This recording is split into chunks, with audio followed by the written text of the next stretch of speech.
to help us explore women's roles in society and perhaps look at all the things that are sometimes preventing women from surging forward. I'm now joined by the Executive Secretary of the United Nations Convention on Biological Diversity, Elizabeth Mrema.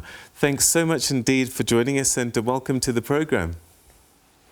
Thank you. Thank you very much. All right, today's a very special day for women, and I keep wanting to include girls because they are the future women, and I just wonder what it means for you personally today. It's an important day commemorated globally, and it is important especially when you consider historically the position of women in a society. So moving from that, today we are saying, what do we want?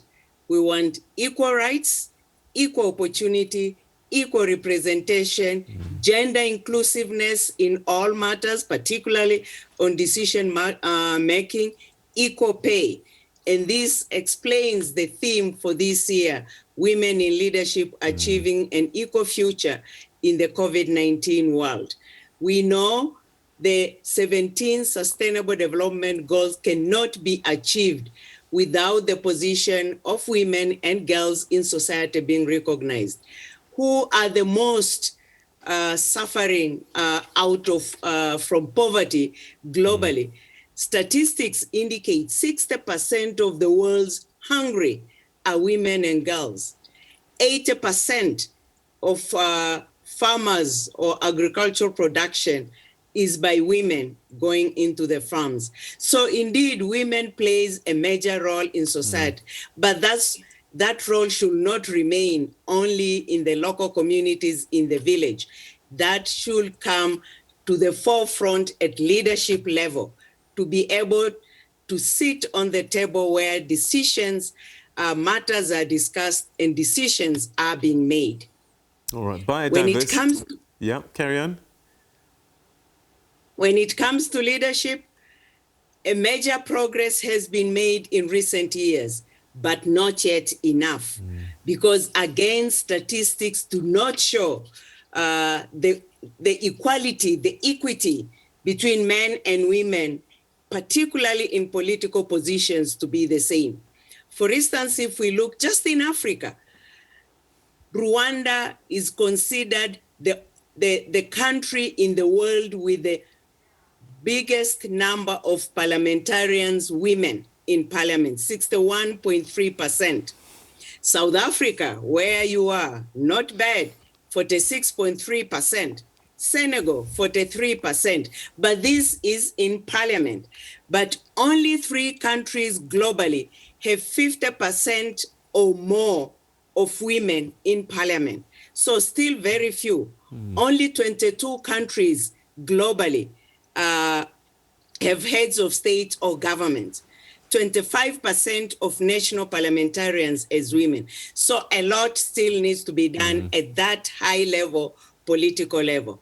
At the United Nations, sincere thanks to our United Nations Secretary General, Antonio Guterres, because as far as senior leadership is concerned, he has already reached 50-50 equity percentage at senior level leadership at the United Nations. So major progress, and the UN is leading the way, really walking the talk.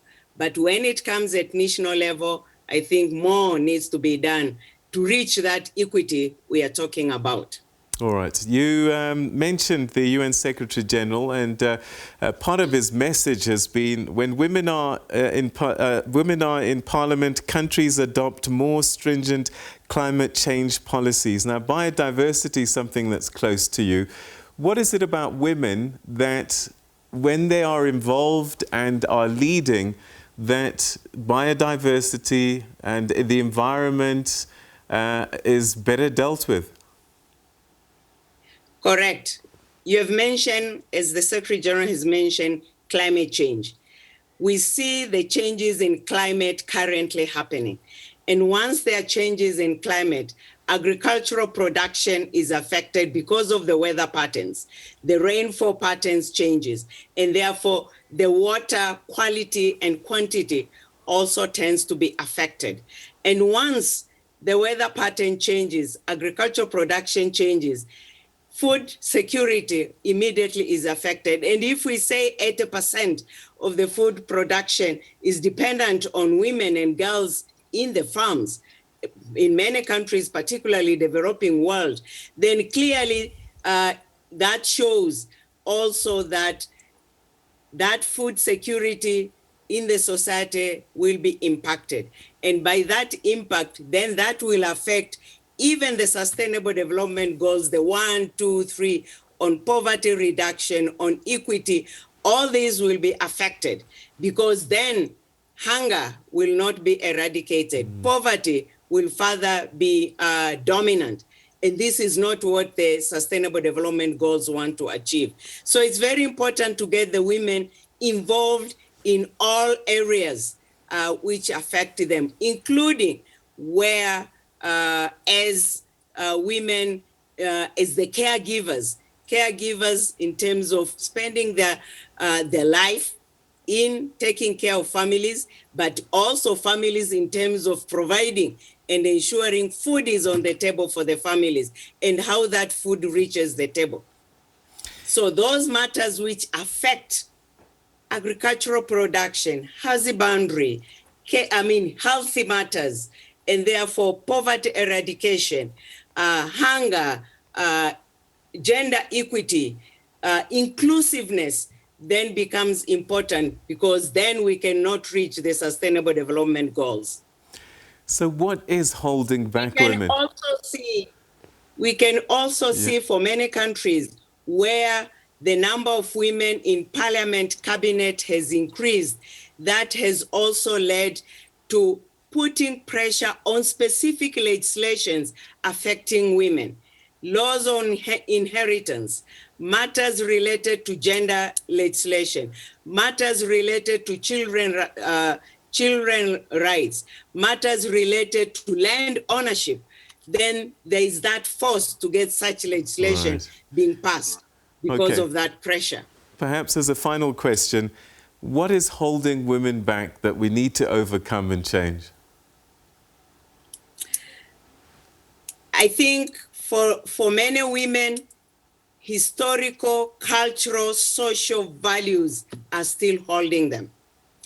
When I say historical, and I want to pick the African society, we have grown up where basically my mother taught me to obey men.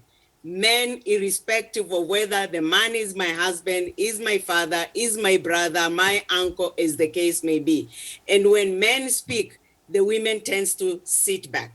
And you can see this even in the negotiations at international level, where many women tend to sit back, especially when they are criticized a bit.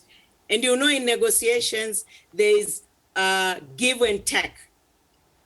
And that in that giving and take, there's a tendency of sitting back because you don't want to be seen to be contradicting what the men are saying. So we need to get out of our cultural taboos, which we have grown. And we hope the girls of today, which will be the future generation, will be completely different with the current generation of women we are into the leadership. Ms. Mrema, thank you so much indeed for joining us and sharing these valuable insights with us on this day. Happy International Women's Day to you. Thank you very much. Thank and my you so pleasure much. and privilege to be here. Thanks. All right, that was the Executive Secretary of the United Nations Convention on Biological Diversity, Elizabeth Mrema.